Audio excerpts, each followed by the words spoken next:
Wasser ist das wichtigste Lebensmittel. Die Trinkwasserverordnung soll es schützen. Doch weil sich niemand um deren Einhaltung kümmert, ist Barbara Voth unheilbar krank geworden. Jahrelang hat sie ahnungslos Leitungswasser getrunken. Weder ihr Vermieter noch die Behörden haben sie gewarnt.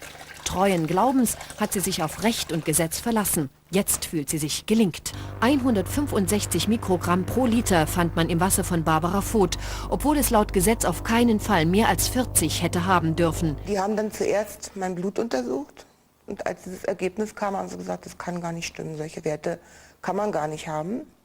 Dann ist es nochmal untersucht worden und dann hat sich das bestätigt. Eine Vierfachüberschreitung des gesetzlichen Grenzwertes, doch dafür interessiert sich offenbar niemand.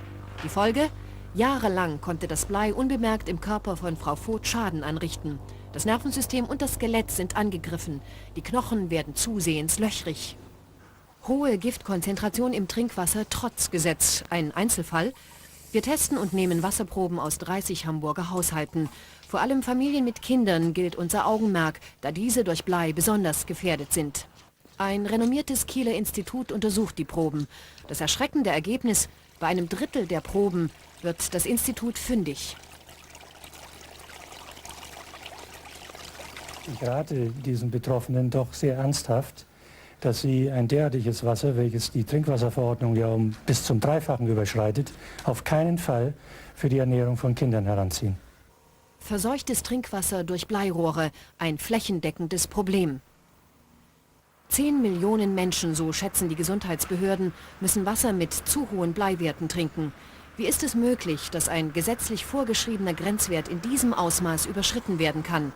Wir erfahren, das Gesetz selbst ist der Schlüssel. Hier hat der Gesetzgeber geschickt eine kleine, aber verhängnisvolle Nische eingebaut. Ein Hauseigentümer, der weiß, dass Bleirohre im Haus sind, muss nicht tätig werden. Er kann abwarten, bis ein Mieter ihm nachweist, dass auch die Trinkwasserwerte, das heißt die Bleiwerte im Wasser, nicht den Vorschriften der Trinkwasserverordnung entsprechen. Und erst dann muss er tätig werden. Verantwortungslosigkeit per Gesetz. Doch warum dieses Schlupfloch, wo die Gesundheit von Millionen Menschen auf dem Spiel steht? Das Motiv ist schwarz auf weiß in einer Studie des Deutschen Bundestags zu lesen. Mindestens 6,5 Milliarden Mark würde bundesweit das Auswechseln der Bleileitungen kosten.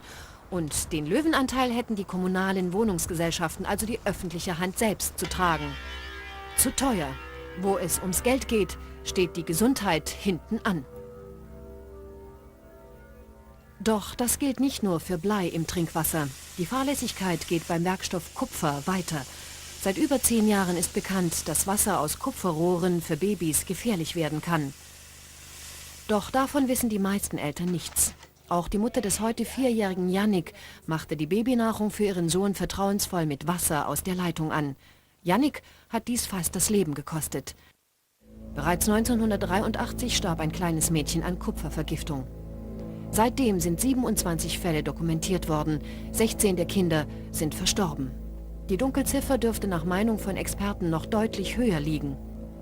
16 Jahre sind seit Bekanntwerden des ersten Todesfalles vergangen. Doch bis heute gibt es keinen Grenzwert für Kupfer in der Trinkwasserverordnung. Lediglich ein Richtwert existiert, der erst recht nicht eingehalten wird. Und nicht nur das. Selbst diesen Richtwert halten Experten noch für viel zu hoch. Denn 2 der erkrankten Kinder sind bereits an geringeren Kupferkonzentrationen gestorben. Die Kupferwerte, die in der Trinkwasserverordnung genannt werden, haben mit der Gesundheitsfürsorge überhaupt nichts zu tun. 3 Milligramm im Liter muss man als tödliche Dosis ansehen.